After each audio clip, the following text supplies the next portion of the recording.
ఇప్పుడు మనం 2024వ సంవత్సరం ద్వాదశ రాశిలో 8వ రాశి వృశ్చిక రాశి వారి జ్యోతిష్యం భూత భవిష్యత్తు వర్ధమానం చూస్తున్నామండి.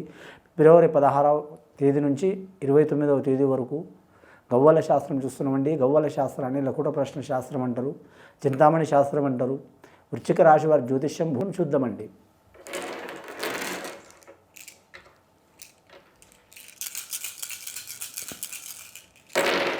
వృశ్చిక రాశి వారి పేరు మీద రాహు గవ్వలు పడ్డాయండి, 4 గవ్వలు పడ్డాయి. వృశ్చిక రాశి వారి పేరు మీద చాలా వరకు మాత్రం అశుభ సూచనలు కనిపిస్తున్నాయండి.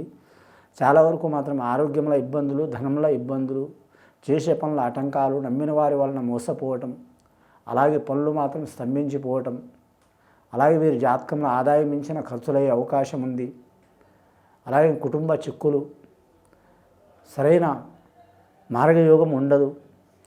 అలాగే వీరు జ్యోతిష్యంలో చూడాలంటే అనవసరమైన ప్రయాణాలు కలుగుతాయి. వీరు జ్యోతిష్యంలో చూడాలంటే మాత్రం నిద్ర ఆహార విహారాలు మాని కూడా తిరిగే అవకాశాలు ఎక్కువ ఉన్నాయి. అనవసరంగా చాలా వరకు వృధా ప్రయాస చేసుకునే అవకాశం ఉన్నదండి. స్త్రీలకు కానీ, పురుషులకు కానీ, బాలలకు కానీ, విద్య విషయంలో, ఆరోగ్య విషయంలో, పర్సనల్ లైఫ్లో, కెరీర్ విషయంలో, శుభకార్య విషయంలో కూడా కొన్ని ఆటంకాలు వచ్చే అవకాశాలు ఉన్నాయండి. ఈ ఆటంకాలు, చిక్కులు, చికాకు తొలగాలంటే వీరి జాతకంలో చూడాలంటే మాత్రం నవగ్రహ ఆరాధన చేయాలి.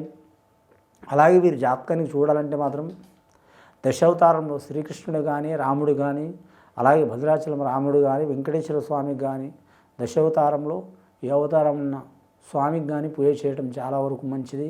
పాండురంగ స్వామి కావచ్చు, హయగ్రీవేశ్వరుడు కావచ్చు, నరసింహస్వామి కావచ్చు, రాముడు కావచ్చు, శ్రీకృష్ణుడు కావచ్చు, ఆరాధన చేయటం చాలా మంచిది. వీరికి బుధవారం అనుకూలం ఉంటుంది, అలాగే శనివారం అనుకూలం ఉంటుంది. ఆదాయ వ్యయ విషయంలో చూడాలంటే ఎంత ఆదాయం వచ్చినా మాత్రం మంచినీళ్ళ యొక్క ఖర్చు అయ్యే అవకాశం ఉంది. అనురాధ నక్షత్రం వారికి మాత్రం చాలా వరకు శుభ ఫలితాలు ఉంటాయండి. జ్యేష్ఠ నక్షత్రం వారికి మాత్రం ఆటంకాలు, చిక్కులు, చికాకులు వచ్చే అవకాశాలు ఉన్నాయి. ఈ గ్రహబలం ప్రకారం చూడాలంటే మాత్రం పంచాంగ శాస్త్ర ప్రకారం చతుర్థ స్థానంలో శని నడుస్తుంది. గవ్వల శాస్త్ర ప్రకారం రాహుగ్రహం నీచ స్థానంలో పడ్డది కాబట్టి నీలాప నిందలు వచ్చే అవకాశాలు ఉన్నాయి. అలాగే నమ్మిన వారి నుంచి ఇబ్బందులు వచ్చే అవకాశాలు ఉన్నాయి. ఎవరో ఒకరి మీద ఆధారపడి వీరు ఏ పని చేయవద్దండి. ప్రతి పనిలో వీరు చెక్ చేసుకొని చేయడం చాలా వరకు మంచిది. విద్య విషయంలో మాత్రం విద్యార్థులు కొన్ని ఆటంకాలు వచ్చిన వాటిని తట్టుకునే శక్తి ఉంటుంది. ఇక నిరుద్యోగులు కొద్దిగా నిరాశ కలిగే అవకాశం ఉంది. ఉద్యోగస్తులకు పని ఒత్తిడి ఎక్కువ ఉంటుంది. చేతి వృత్తి పనిదారులకు కలిసి వచ్చే అవకాశం ఉంది. గవర్నమెంట్ ఆఫీసర్లకు మాత్రం వారికి పని ఒత్తిడి అధికంగా ఉంటుంది. పై ఆఫీసర్లతో వివాదాలు, చిక్కులు, చికాకులు, లేనిపోని నీలాప నిందలు వచ్చే అవకాశాలు ఉన్నాయి. కళాకారులకు మాత్రం కష్టం చాలా ఉంటుందండి, ఫలితం తక్కువ ఉంటుందండి. అలాగే వీరి జాతకంలో చూడాలంటే మాత్రం ధన విషయంలో చాలా జాగ్రత్తగా ఉండాలి. పర్సనల్ లైఫ్ విషయంలో జాగ్రత్తగా ఉండాలి. అలాగే వీరి జ్యోతిష బలంలో చూడాలంటే కుటుంబ తగాద విషయంలో మాత్రం మూడో వ్యక్తి దరి చేరనియొద్దు. కుటుంబ సమస్య ఏమైనా ఉంటే మాత్రం ఐకమత్యమే మహాబలం అన్నట్టు మాత్రం అందరూ కలిసి ఏదైనా ఒక నిర్ణయానికి రావడం మంచిది. కానీ ఇతరులను ప్రవేశపెట్టి మాత్రం ఇంకా రభస పాలు చేయకూడదని వచ్చింది శాస్త్ర ప్రకారం. రెండవసారి గవ్వలేసి చూద్దామండి. గవ్వల శాస్త్ర ప్రకారం ఎలా ఉందో. మొదటిసారి 4 గవ్వలు పడ్డాయి వృశ్చిక రాశి వారి పేరు మీద.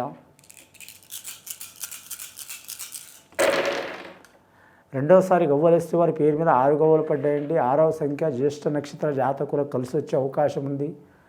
కానీ మాత్రం ముఖ్యంగా క్రీడాకారులకు, కళాకారులకు మాత్రం 2వ స్థానం మంచిగా ఉంటుంది. మొదటి వారం రోజులు బాగుండవండి. తర్వాత వారం రోజులు మంచి ఫలితాలు కలిసి వచ్చే అవకాశాలు ఉన్నాయి. వీరికి ఎక్కువ శాతం ఆదివారం, మంగళవారం ప్రయాణం చేయకూడదండి. ప్రయాణాల విషయంలో జాగ్రత్తగా ఉండాలి. ట్రాన్స్పోర్ట్ రంగం వారికి కానీ, మోటార్ ఫీల్డ్ రంగం వారికి కానీ, వాహనదారులకు కానీ అచ్చుబాటు వచ్చే అవకాశం ఉంది.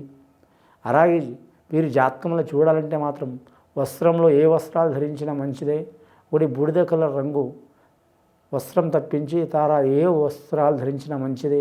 వీరి జాతక బలానికి చూడాలంటే మాత్రం వివాహ ప్రయత్నాలు, శుభకార్య ప్రయత్నాలు చేసేవారు మాత్రం కొద్దిపాటి టైం తీసుకోవడం మంచిదండి. కొత్తగా గృహ నిర్మాణం చేయాలనుకున్నా, స్థలం కొనాలనుకున్నా, లేదా మాత్రం అమ్మాలనుకున్నా టైం తీసుకోవడం మంచిది వీరి జాతకానికి. వ్యవసాయదారులకైతే మాత్రం మిశ్రమ ఫలితం ఉంటుంది. ఫలితం మాత్రం సరి సమాన యోగం ఉంటుంది. కష్టానికి తగ్గ ఫలితం ఉంటుంది. ఎక్కువ లాభం ఉండదు, నష్టం ఉండదు. పాడి పరిశ్రమ రంగం వారికి కూడా సరి సమాన యోగమే ఉంటుంది. పౌల్ట్రీ రంగం వారికి మాత్రం కొద్దిపాటి లాభయోగం ఉంటుంది. రాజకీయ రంగంలో మాత్రం చిక్కులు, చికాకులు తప్పవు. అందరూ ఒక సైడ్ అయితే మీరు ఒక సైడ్ అయ్యే అవకాశం ఉంది. కానీ మాత్రం ముఖ్యంగా వీరికి కుజుడు అధిపతి కాబట్టి మాత్రం ధైర్య సాహసే లక్ష్మి అంటారు. వారి ధైర్యమే వారి కాపాడే అవకాశం ఉంది. వారి జాతక బలానికి పెద్దల పేరు నిలబెట్టే అవకాశం ఉంది. పెద్దల ఆస్తి వివాదాలున్నా, ధన చిక్కులున్నా, లేదా వస్తు చిక్కులున్నా అవి తొలగిపోయే అవకాశాలు ఉన్నాయండి. కోర్టు కేసులు చిక్కులున్నవారు, లేదా భార్యాభర్తలో తగాదాలు ఉన్నవారు, పంచాయతీ ఉన్నవారు, వారు చాలా వరకు మాత్రం నిదానమే ప్రధానం తీసుకోవడం మంచిది. ఆవేశమైన నిర్ణయాలు తీసుకోవద్దు. కానీ మాత్రం మిత్ర సన్మిత్ర ప్రాప్తి వస్తుంటుంది. బయటవారు సాయం చేస్తారు మీకు. అయినవారు సాయం కంటే బయట బాల్యమిత్రులు సాయం చేసే అవకాశం ఉంది. ప్రాణమిత్రులు సహకారం చేసే అవకాశం ఉంది.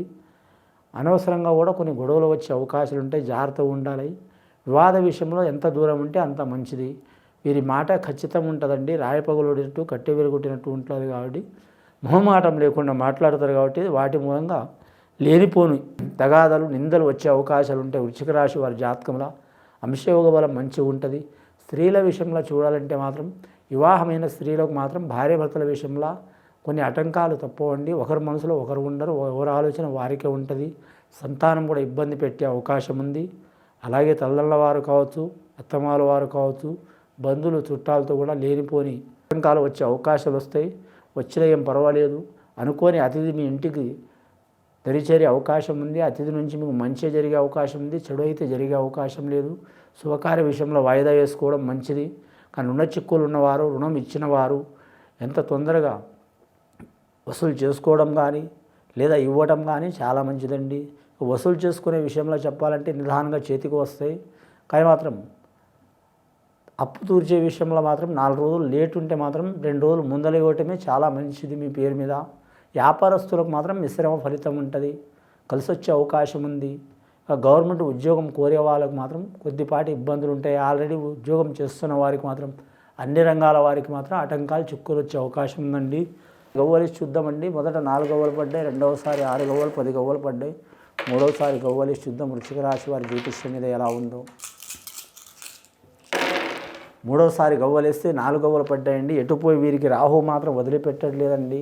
రాహుబలం మంచిగా లేదు. దుర్గమాత పూజ చేయటం, రాహుకాలం ఘడియలో మాత్రం లక్ష్మీనరసింహస్వామిని పూజ చేయటం, అలాగే మాత్రం కులదేవత రేణుక ఎల్లమ్మ కావచ్చు, మైసమ్మ కావచ్చు, పోచమ్మ కావచ్చు, పోలేరమ్మ కావచ్చు, చాలా వరకు మాత్రం కులదేవతలు చాలా పేర్లు ఉంటాయండి. అమ్మవార్లను కూడా పూజ చేయటం చాలా వరకు మంచిది వీరి జాతక బలానికి. ముఖ్యంగా వీరి జ్యోతిష్యంలో చూడాలంటే పెద్దల ఆస్తి కలిసి వచ్చే అవకాశం ఉంది. దూరదేశ ప్రయాణం చేయాలనుకునేవారు టైం తీసుకోవడం మంచిది. పెద్దల పేరు ప్రకారం నడవటం మంచిది. తల్లిదండ్రుల సహకారం ఉంటుంది. అన్నదమ్ముల సహకారం ఉండే అవకాశాలు ఉన్నాయి. ఆకస్మికంగా కూడా మాత్రం చిక్కులు వస్తాయి. ఆ చిక్కులు తట్టుకొని నిలబడే యోగం ఉంది. వీరికి గురుబలం, రాహుబలం, గురుబలం, కేతుబలం, శనిబలం ఉన్నదండి. ముఖ్యంగా మాత్రం రాహుబలం లేదు. ఏదైనా సరే మాత్రం దూరదృష్టితో అంటే చాలా దూరంగా ఆలోచన చేసి నడిస్తే చాలా వరకు మంచిదండి. మరి ఇష్టానుసారంగా నడిస్తే మాత్రం ఇబ్బందులు పాలయ్యే అవకాశాలు ఉన్నాయి. మొత్తం వీరి జాతకంలో చెప్పాలంటే మాత్రం 14 గవ్వలు పడ్డాయండి. 14 గవ్వలు శుభ సంఖ్యనే వీరికి. ఎందుకంటే 5వ సంఖ్య వస్తుంది. 1+4 5వ సంఖ్య బుధ మహర్దశ. ఖచ్చితంగా వీరికి మాత్రం 100% మంచి ఫలితాలు ఉంటే 150% ఇబ్బందులు ఫలితాలు ఉన్నాయండి. జాగ్రత్తగా ఉండాలి. ఇది విని చూసి ఆచరించే వారికి వృశ్చిక రాశి వారికి శుభయోగాలు కలుగుతాయండి. శుభం భూయాలు.